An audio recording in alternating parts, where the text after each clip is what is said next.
Hey guys, how's it going? I am WWE Hall of Famer Lita, welcoming you to General Admission Wrestling.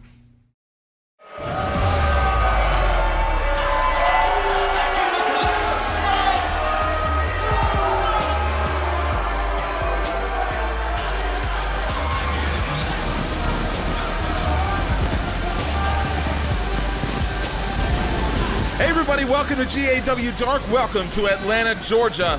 Once again in the former home of the WCW Power Plant, we are here, and Derrick Cole is here as well. One of the hottest wrestlers in GAW right now. Made his debut just a couple weeks ago, and he has really captured the hearts and minds.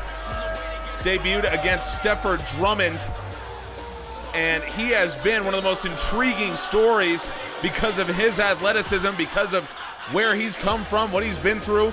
Last week, won a no disqualification match against Ulysses Sky. He's back here in Atlanta, a place that he has quickly made his home, and now he is opening GAW Dark. So I'm excited to see what he can bring to the table tonight as he faces another really tough challenge. But that's what GAW Dark is all about. It's all about improving. It's all about facing down tougher and tougher challenges.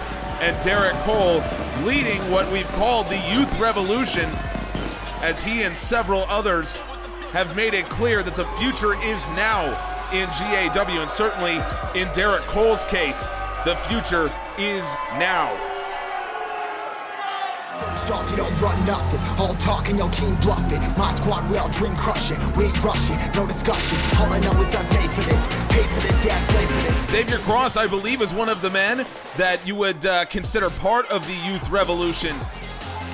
Given what he's been able to do over the last few weeks, he also debuted just a handful of weeks ago, and he has already challenged Midnight for the Raw Championship.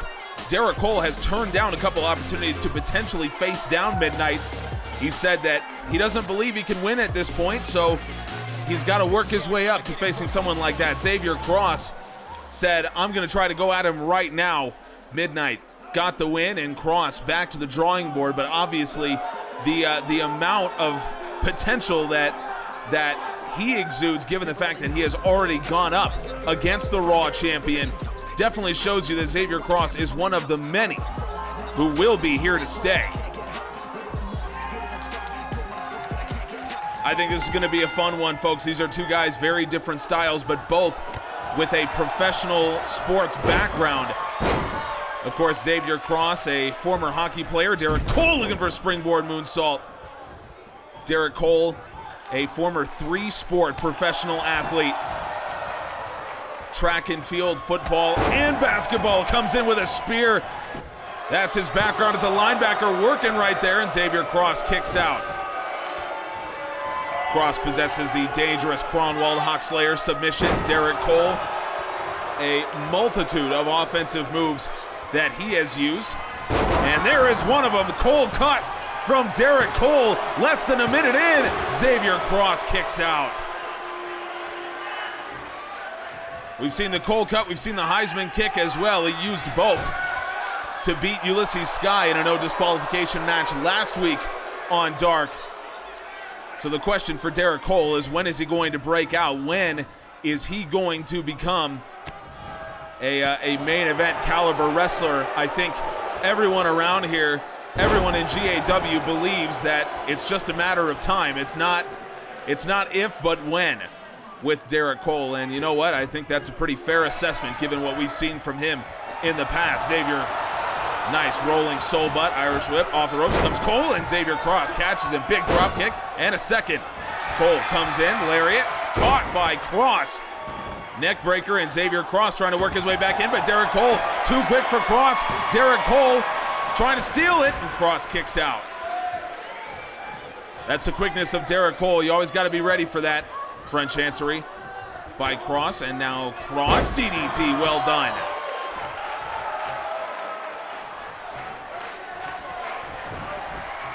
Cole to his feet. Xavier Cross looking for the Heisman kick. Cole able to just work. He was able to just backstep, and now a single hand spine buster for Cross. Xavier Cross tried to give Cole his own Heisman kick. Cole says, nope, we're not having any of that, and Cole snaps him with a DDT.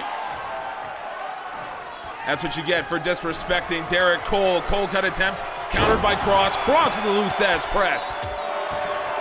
These fans in Atlanta, they are very happy to see a match like this because these are two guys who got their starts on GAW Dark, and they both seem to be ones for the future. I mean, Cross has already been on Storm Chaser, fighting for the Raw Championship, and certainly it's a matter of time for Derrick Cole to get to that level as well. Leg hooked by Cross, and Cole kicks out.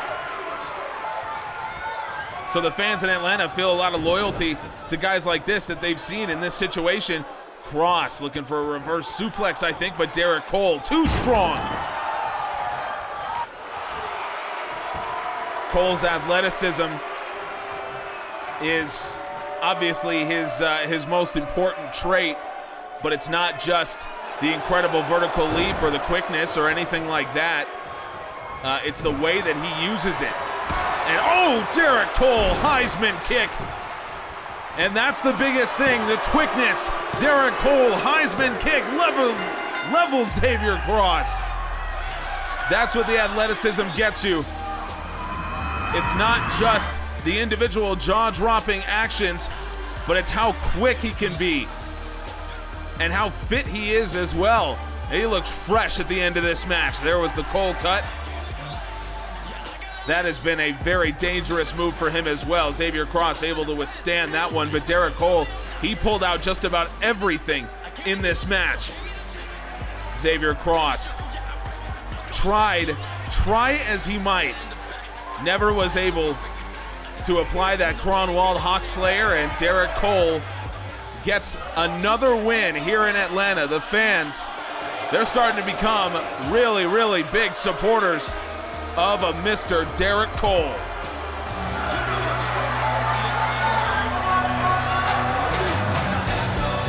It's always a treat when we get to see Kofi Kingston in the former home of the Power Plant, former Intercontinental Champion.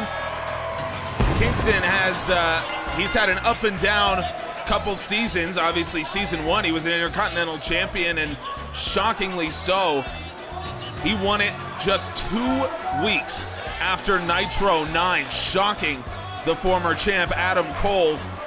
But ever since that reign ended, he's not really been able to return to the precipice. Competed in the GAW Classic, competed in the Christmas Party, Rumble on the Beach, and he just hasn't quite been able to reach those heights again.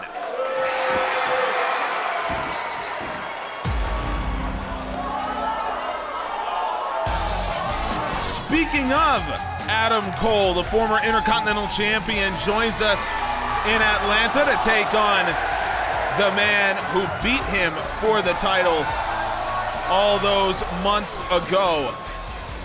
Adam Cole was on top of the world after Nitro 9.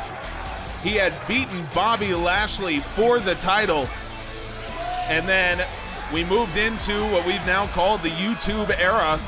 Our first broadcasts on YouTube, and unfortunately it was just 2 weeks in when Adam Cole lost to Kofi Kingston. That was just over a year ago. May 1st, 2020 was the day, and Adam Cole, two-time Intercontinental Champion, also beat Drew McIntyre for the belt back in 2019. Adam Cole has stood up against some of the toughest men that you will ever see. McIntyre, Lashley, Walter. But unfortunately, ever since that loss to Kofi Kingston, he's never quite been able to get back on track, get back to that level that he always has envisioned himself in. 0-7 in season 1, 1-1 in season 2, including a failed challenge to Bobby Lashley's Intercontinental Championship. So for Adam Cole, he's looking to get back on track. And that's what GAW Dark really is for. We know that. Kofi Kingston float over, DDT to start things off. Listen to the fans. The fans absolutely love Kofi Kingston. They always have. Kingston has reinvented himself after moving here from WWE just a couple years ago. And of course, The Intercontinental Championship remains the highlight of his GAW career so far, but a couple injuries has meant that he just hasn't really been able to get back to that kind of level. It's unfortunate because he is so talented that you hope that he is able to get back. You hope that he's able to do what he needs to do. Kingston, look at that, jumping lariat, unleashing a little bit of power, is the former IC champ.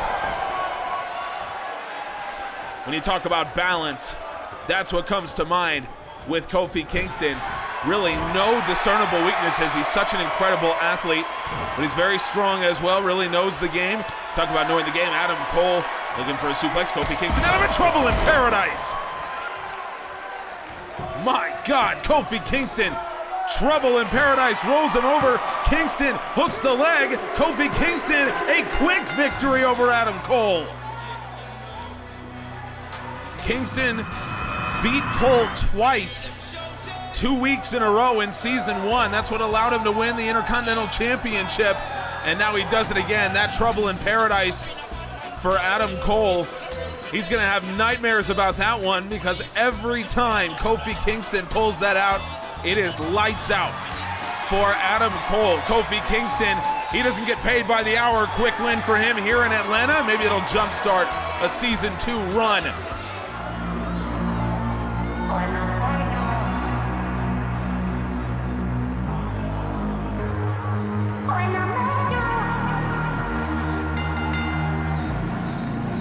I've been really excited for the time when Chandler Marcy makes his GAW debut because this is a guy, we have so many interesting stories in general admission wrestling, but Chandler Marcy may be one of the most compelling. Marcy was a 5-star recruit in football a few years back, committed to play football at the University of Texas, and while Texas was really struggling, Marcy was one of their few bright spots. In fact, winning the Dick Butkus Award for the top linebacker in the country, as well as the Defensive Player of the Year, voted on by USA Today. So that is Chandler Marcy's background, and he shocked the world by deciding not to play in the NFL, instead moving on to pro wrestling. Had some success up in Second City Wrestling. We have several of their alumni, including Xavier Cross, who you saw earlier. Marcy is a former Midwest champion there, been in GAW for honestly just 3 months, and yet he has impressed so many people with his ability, with his tenacity. I cannot wait to see him here.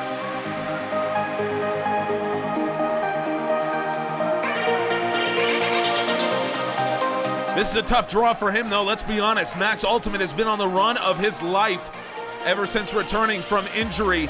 Ultimate has looked tremendous, and that's something that, you know, he's been very candid about. That, you know, during that injury, he kind of had to, you know, examine himself a little bit and think about, you know, what exactly am I doing? What is not working for me? He said it was a tough experience, but a rewarding one. And that means that Ultimate is coming in here on a tremendous run, looking as good as he ever has in his entire career. So it's a real tough draw here for Chandler Marcy, making his debut against a man who right now is absolutely white hot. Let's see if Marcy can stand up to the challenge. Let's see if Marcy can stand up to the tough test that is Max Ultimate. And immediately Marcy, his first move in GAW, trying to take Ultimate off his feet with a crossbody. Ultimate showcasing that quickness, but Marcy, oh my God, Fisherman's Buster. I mean, just the strength of Chandler Marcy on full display. And when you talk to him, you can tell how much love he has for this sport.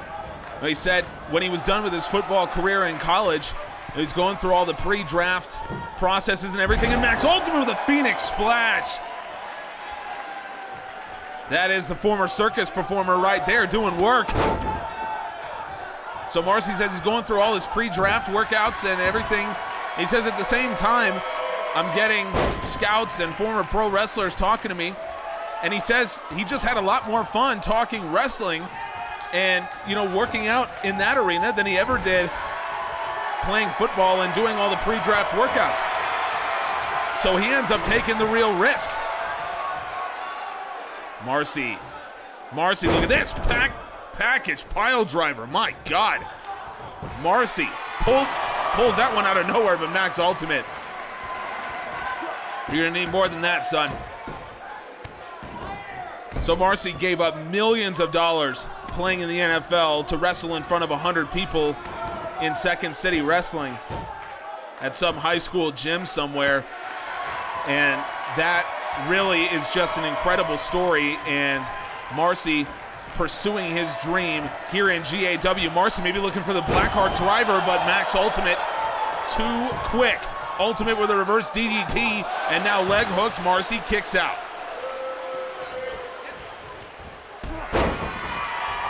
Everyone you talk to about Chandler Marcy says you can tell his passion. It just oozes out of him. But Max Ultimate doesn't care about the passion. Ultimate's got it too. Max damage.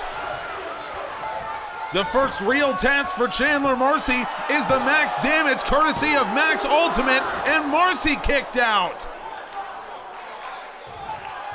First test passed.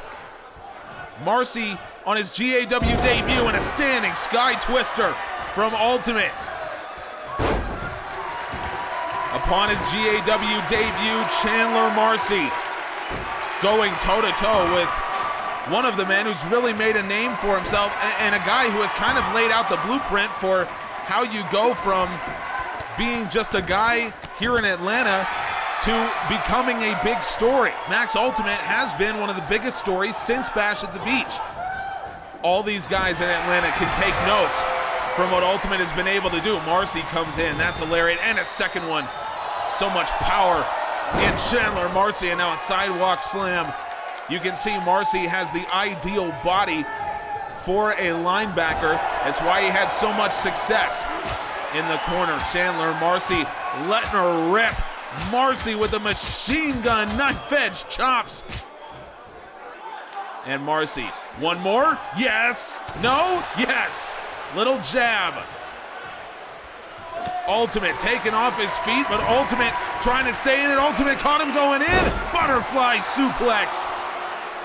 It is so difficult to see that one coming, and that's what Max Ultimate thrives on. Marcy, oh my God, you don't want to get into a striking battle with Chandler Marcy. His size and strength, that's going to be hard to deal with for anyone. And now Marcy, leg hooked. Max Ultimate kicks out. Marcy really getting a look. Oh, look at this. He baited in Ultimate for the Snapdragon suplex. You thought Kenny Omega was the only one who could do that. No, sir. Chandler Marcy. But now Max Ultimate off the ropes. Ultimate spikes him with a Hurricane Rana. That is the quickness, and now Max Ultimate, here's a submission he's trying to work on here. Dragon Sleeper applied by Ultimate. He's trying to really add that to his arsenal. Chandler Marcy says not today, but Ultimate caught him going in, and Ultimate, this is a submission we know works. Buzz Killer applied by Max Ultimate. Chandler Marcy just too slow, and Max Ultimate forces him to tap out. That's about the only thing we haven't seen him win with over the last few weeks. Chandler Marcy, he did just about everything you could ask him to do in this match, but Max Ultimate just too good, and that Buzz Killer, it was too much for Chandler Marcy.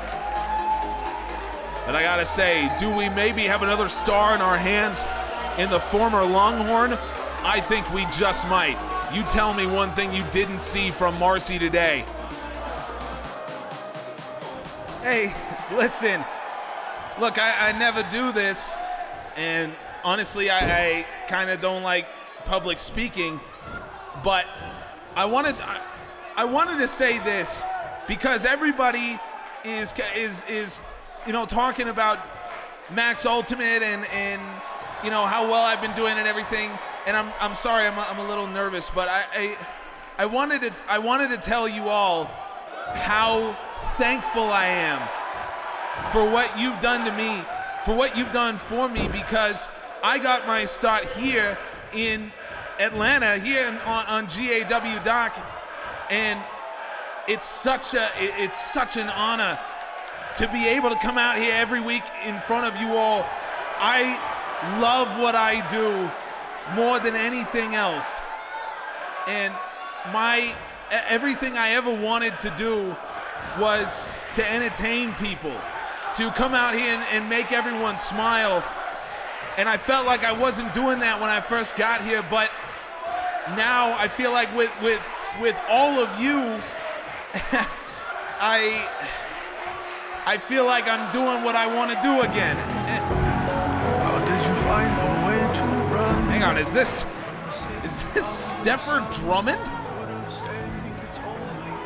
Is this Steffer Drummond? It is! What the hell is Steffer Drummond doing here? Drummond apparently not taking very kindly to Max Ultimate. I have no idea why.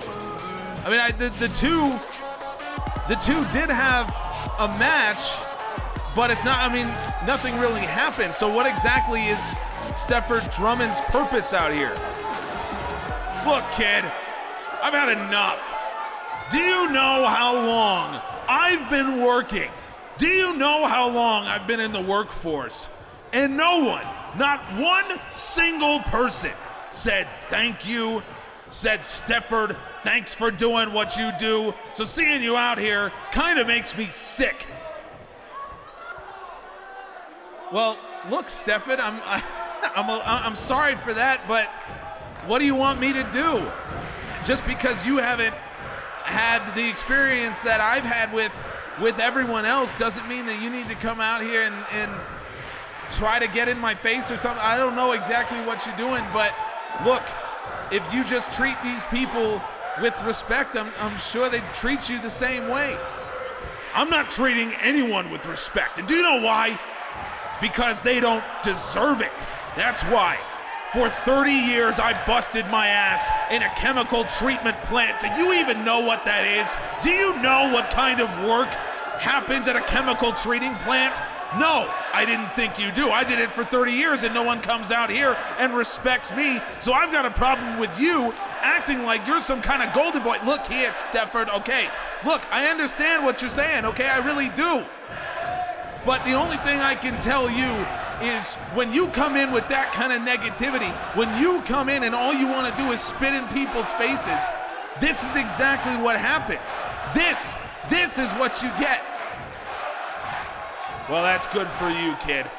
But I am sick and tired of people pretending that they like you just because you treat them the way they want to be treated. You know how people deserve to be treated? Like crap, because that's what they are. Everyone around you will just hurt you. They'll just extort you. They want things from you all the time. So I'm insulted that you are not old enough to understand what I understand. All right, Stefford, I understand where this is going. So you gotta tell me right now what you wanna do about it. Because I'm not gonna change what I'm doing. I'm not gonna change my attitude. This is how I was raised, and these people allowed me to have the career that I'm having right now. So no, I'm not gonna change a damn thing. Yeah, I figured you'd say that. So here's what I'm gonna tell you right now. I am going to wipe that stupid smile off your face. I am going to show you exactly why no one deserves your respect. Why all of these people here will they'll just put you on the ground. They'll kick you down and they'll spit on you. Because that's all people do, and I'm gonna show you that. Well, fine. I'm here for a fight anytime you want one, Stefford, because I understand this. I understand that when people are behind you, you can hear them right now, that they can help me get through anything. And that's exactly what they've done. You think I can have the wins that I've had without these people? I know you wouldn't know the feeling. So come find me whenever you want, Stefford. I am here for you. All right then. That's what I wanted to hear from you, and it's exactly what I expected. For 30 years I worked my ass off and didn't get a single thank you from anyone. I was in an industrial accident It didn't get so much as a $5 check and a Snickers bar. So 2 weeks from now, you and I, we're going at it. I think Stefford Drummond was more concerned with I guess, airing his grievances with his former employer than he was with Max Ultimate. But there you go, folks. 2 weeks from today, Stefford Drummond versus Max Ultimate. Well, that was frankly one of the oddest interactions that I have ever seen on General Admission Wrestling. I'm not making that up. Stefford Drummond is quite an odd person, and he decided to come out here and interrupt Max Ultimate in the middle of thanking the GAW faithful here in Atlanta to complain about his previous job.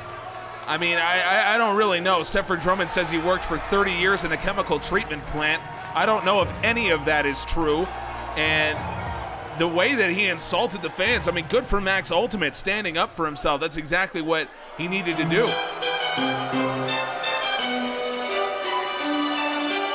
Queen Alexia has been dominant as of late, undefeated so far in GAW, but she is facing a pretty tough test now against Kristin Sakamoto. And Alexia, she has shown that she is nothing if not versatile. And I think a big reason why this match is happening is because Kristin felt like Alexia, she got lucky that first time. They fought a few weeks ago right here in Atlanta. And Kristin felt like Alexia just got lucky. She felt like, you know, Kristin's coming off celebrating with her sister Catherine for winning the Academy title. And Kristin feels like, you know, Alexia just is not on the level, and she happened to get lucky that one time. So I can't exactly say that her assessment is correct about that, but I suppose she's entitled to her opinion just like everyone else. Queen Alexia is one of several women who have really come onto the scene lately in GAW, of course led by Valeska Pierce, very famously beat Catherine Sakamoto in Pierce's first night in the company. Queen Alexia just trying to continue that run. And Alexia DDT, leg hook, Kristin kicks out. Alexia is the youngest competitor in general admission wrestling. She has not yet turned 20 years old. Her birthday is in a couple weeks. So tonight could mark 6 wins before the age of 20 for Queen Alexia. That is an amazing accomplishment, but she's got to do it first. And Kristin is a really tough out, trained by the great Katsuyori Shibata, and you can see it. You can see that training, that strong style influence everything Kristin does. Of course, it's been her sister Catherine who has been the most successful of the two in GAW. Catherine winning the Storm Chaser tournament and then going on to become the Academy champion. But we really haven't seen Catherine since she lost to Valeska Pierce.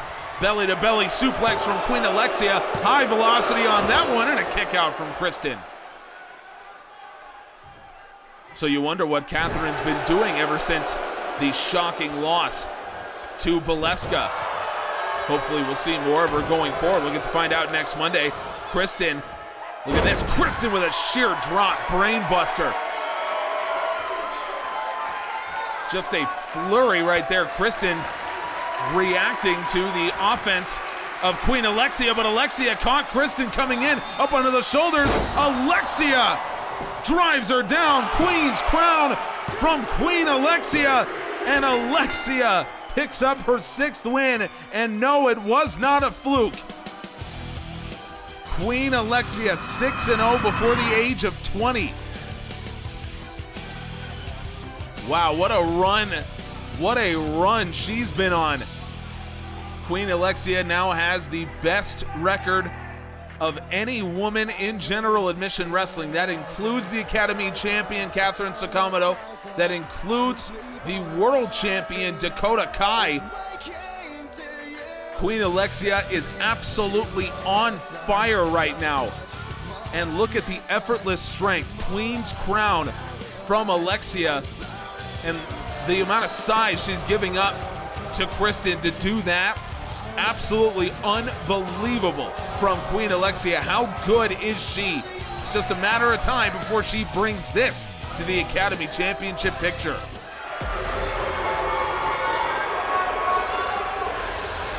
We've seen British Strong Style in Atlanta before. Most notably, they took on the Lucha Brothers, I think on the first episode of Dark. It was, and they beat the Lucha Brothers after Rey Fenix and Penta absolutely destroyed them for the better part of 15 minutes, and Tyler Bate just out of the hat pulled a victory, and that really set the tone for British Strong Style this year. They've looked better this season, certainly than they did in Season 1. They were 1-4 in Season 1. They've already doubled that win total in Season 2, and we are just in May. But for British Strong Style, the real question is, can they continue that? Can they have any kind of sustained success? They lost to Jay White and Drew McIntyre in their first day as a team, and White and McIntyre, they thought, I mean, it seemed like White and McIntyre were going to dominate as a tag team, but of course that's been derailed by Damian Martinez. We'll see Martinez in action on Friday Night Storm coming up in just a couple days, so make sure you go check that out. But certainly these two men have proved that they at least have the ability. Can they put it together on a consistent basis? That's been the question.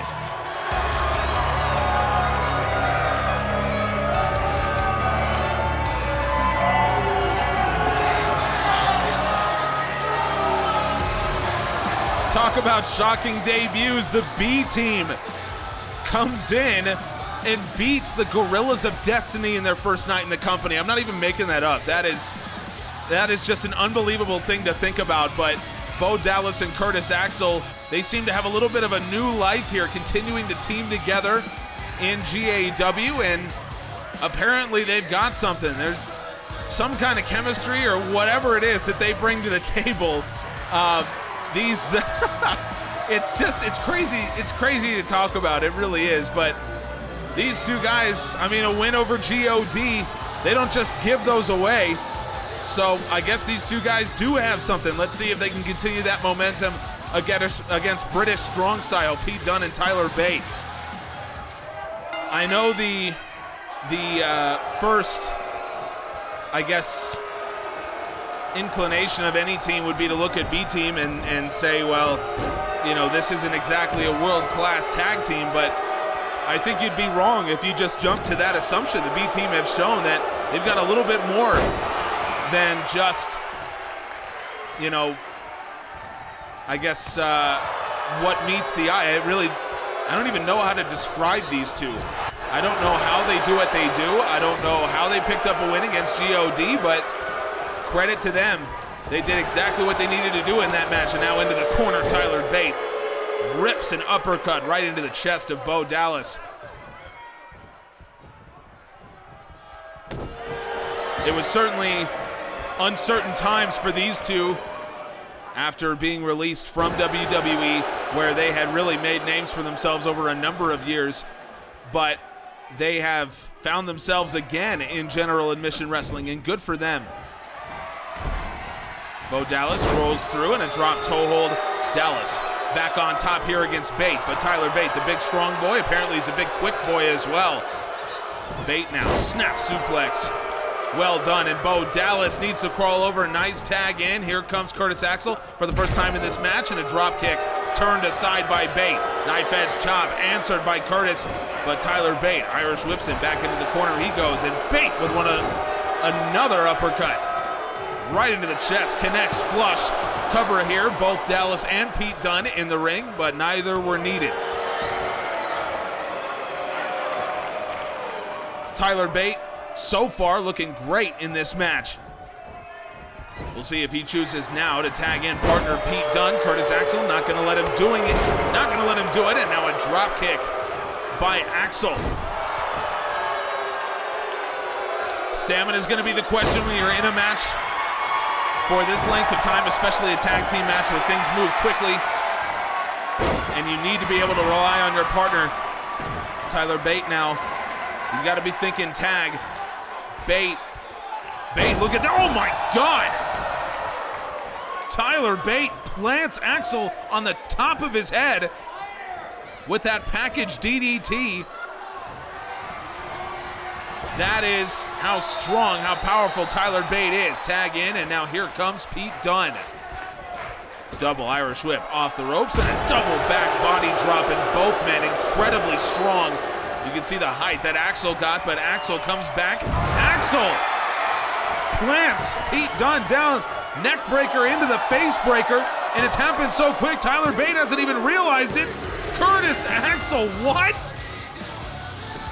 What the hell is going on?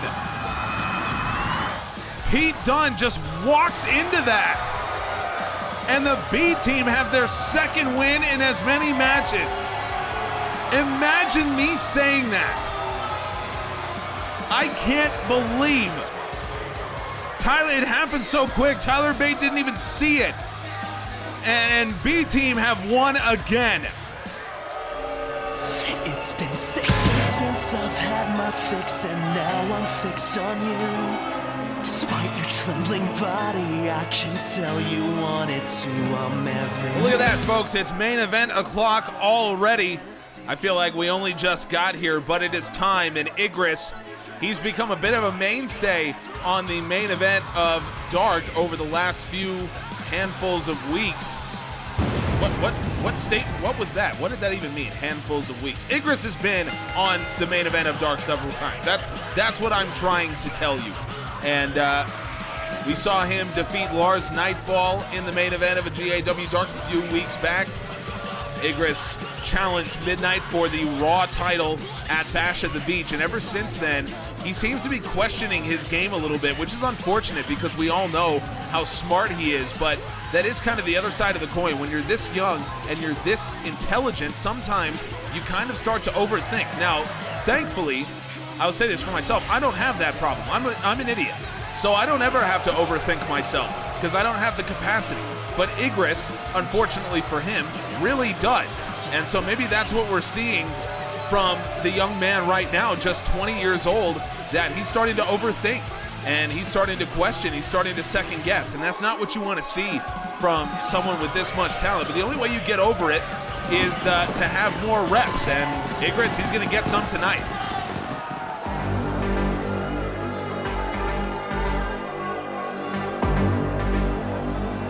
Franky Omega and Andrew Wesley have been one of the fastest rising tag teams in the GAW Academy this season. It's Omega that will be getting the nod as a singles competitor tonight ahead of his main event match with Lancelot coming up next Monday on Storm Chaser.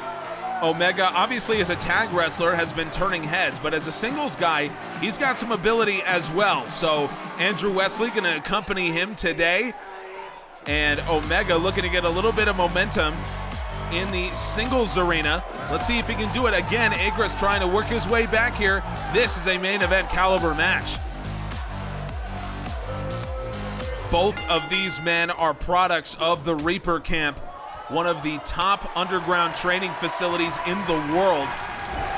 Franky Omega was actually a coach and trainer at Reaper Camp for a little bit of time, started by his brother Lancelot. And Omega has helped several young wrestlers graduate and move on to success, and Igris is actually one of them. Early in Igris' time at Reaper Camp, Franky Omega was there. Omega left the camp to come here to General Admission Wrestling, and Igris was soon to follow.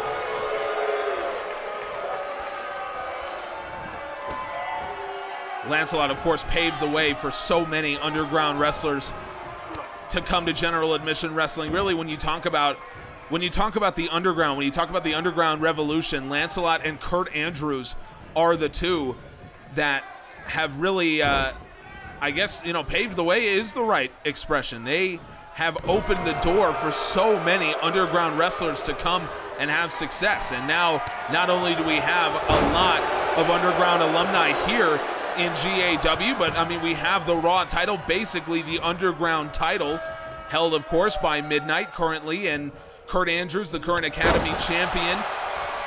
We've got Dagonite also a product of Reaper Camp, half of the Academy Tag Champions. So certainly the Underground has been a really, really important facet of General Admission Wrestling. Igris drops the dusty elbow on the chest of Franky Omega. Igris just trying to work his way back into the match against a very experienced competitor. Out of the corner, Omega caught him. They call Franky Omega the arm collector, and we haven't seen a whole lot of that in his tag matches with Andrew Wesley. The two have instead gone for a more traditional plan of attack in their tag matches, but Franky Omega still brings that dangerous arm collector submission, and maybe we'll see it in a singles capacity here. Igris with a boot to the gut, and Igris, this is one of the many offensive moves that he has borrowed from some of the greats of all time. Natural selection, we saw the dusty elbow earlier. The natural selection, Igris crawls over, and Franky Omega. You're gonna need to hook the leg if you wanna beat Franky Omega here, but Igris, you can tell that maybe it's the cardiovascular fitness that he's gotta improve going against Omega. Standing switch from Franky. You can see the Reaper Camp logo on the back of Igris' tights. He takes a lot of pride in where he comes from, and now Franky Omega into the Tree of Woe. Omega to the other side of the ring, and this, I don't think we've seen this from Franky Omega ever, as Igris trying to free himself now, but Franky Omega from one side of the ring to the other. Omega going coast to coast. Franky Omega does have that athleticism. He doesn't always show it, but it is there, and Franky Omega may be making a statement to Lancelot ahead of their main event match. He says, look, I still got this in the tank, and Franky Omega goes coast to coast for the win. I think that is a statement. Lancelot may have been preparing this whole time for the arm collector, but Franky Omega says, you know what? You got to prepare for this athleticism as well. He doesn't always show it. He's such a talented technical wrestler, but man, the guy is an athlete as well. And Igris, this unfortunately continues a bit of a losing streak for the young man, as Igris tries to work his way back to the level of facing Midnight at Bash at the Beach for the Raw title. That was the biggest match of his life, and he came so close against the Raw champion. Ever since then, he hasn't been able to get back to that level, and Franky Omega, this is a big win for him, as he will be in the main event of Storm Chaser in just a couple days. Next Monday, you will see Franky Omega take on Lancelot. This was a big win for Franky. Folks, thank you so much for joining us tonight on GAW Dark. Head on over to our website, generaladmissionwrestling.com, for full recaps of every show as they happen. Never miss a minute. Catch us on Friday for Friday Night Storm. We appreciate you.